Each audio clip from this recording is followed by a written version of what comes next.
Hello, Dean Brooks here again. We're going to do some shoulder stretches today. We'll model the shoulder kind of like a clock, 8 hands. So up, down, out, in, and then the diagonals between each of those. And we'll explore some different ways of using each of those directions to stretch the body, the shoulder in different ways. We'll start and do most of them on the mat. You can do them on your bed, on the floor, whatever's comfortable for you.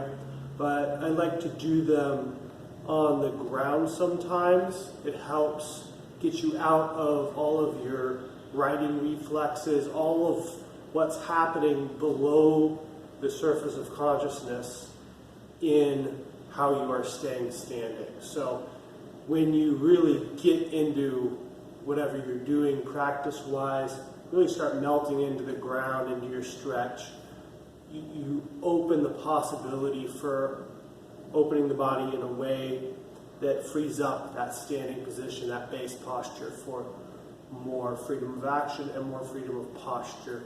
Again, with freedom comes responsibility, so you got to be careful and take things slowly, integrating the movement with the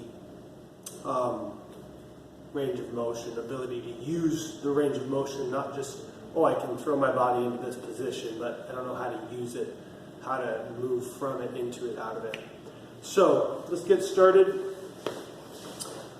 We'll start looking at these 3 positions, kind of reaching outward and then across the body. Starting on the mat here, you can bring the arm straight out. You can bend the elbow to 90. You can have the elbow coming up. But regardless of which position feels good for the shoulder, you're reaching the leg over, twisting the torso and opening the chest until you get a stretch somewhere, bicep, shoulder, pec, could be coming into your neck, could be coming through the abdominal since we're adding the legs in to apply the stretch.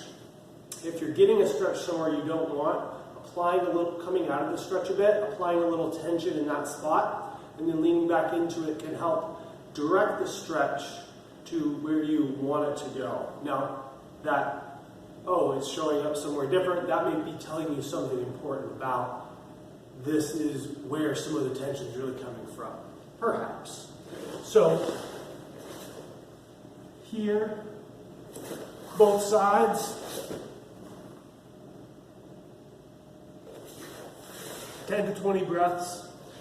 Once you finish all of them, coming back through to different ones that were tight or that felt like they had a lot more there, and trying some different arm positions can be really helpful for getting the next level up there. Once you've gotten these, do the opposite, so laying on the arm.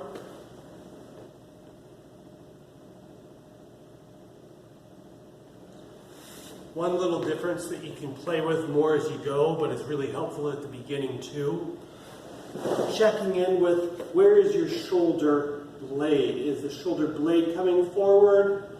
Is the shoulder blade held back? And it's really getting more into the shoulder, the deltoid here to the upper arm. So playing with that, finding a rotation to the arm can be helpful for kind of accessing the stretch or finding that last little bit that you can't get.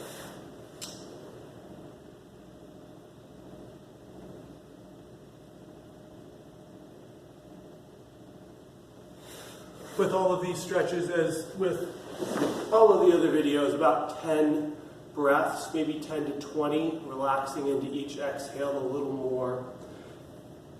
Really good starting place for learning all this stuff. Already did here and here. We'll go here and here next. Same idea, just reaching the arm up, coming across, rotating with the leg. 10 to 20 breaths, and then switch. May be helpful to do bent arm, turn the hand different ways. turning the back of the hand onto the mat is a helpful one for this angle. And then once you've done that both sides, cross the body and up a bit. So overhead, leaning into that, and playing with the shoulder blade to find a good stretch.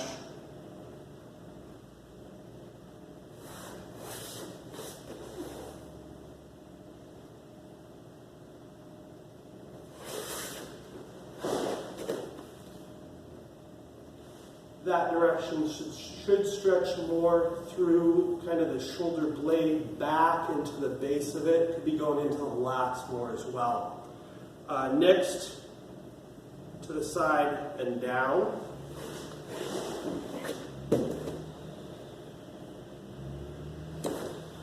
This one I find is usually helpful to keep the palm towards the mat and reaching the shoulder blade a little down and back.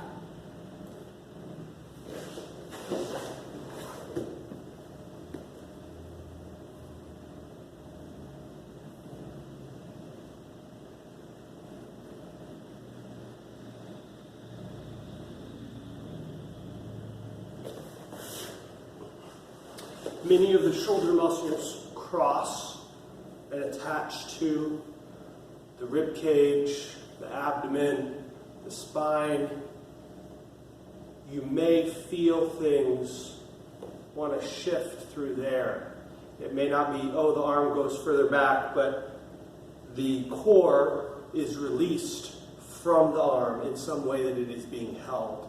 So this may be what's fixing the posture of the core, and as you open the shoulder, the core now has more freedom to shift out of a posture that's been stuck in for a while. So we did these three positions. Now here, sometimes this works laying on it.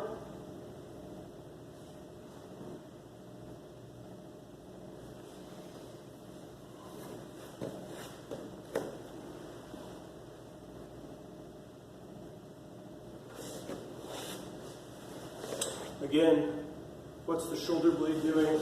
Is it held back, forward? Is the arm reaching some direction? That'll change how the stretch goes through. So play with that to find what works. Next, straight down and straight up. My favorite for straight up would be like a child pose. Here. And I like to engage the core, focusing on the lats by kicking back one hip. So here I kind of rotate on one knee, reach the opposite hand up. Sinking back with your hips into the stretch.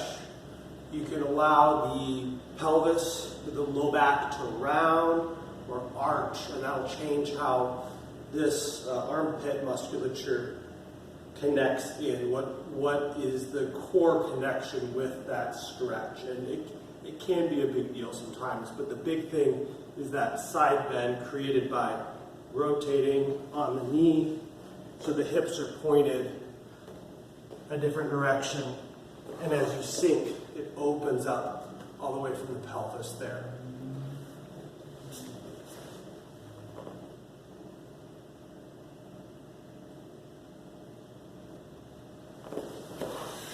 As that one opens more, you'll be able to play with the shoulder blade positioning, how much sinking you're doing, maybe the rotation. So there's some options there. Lastly, reaching down. If it's quite tight, you may be able to just reach the shoulders straight down, especially if you've done all those other stretches. The whole complex would be much looser. You may be able to reach down and get a stretch there.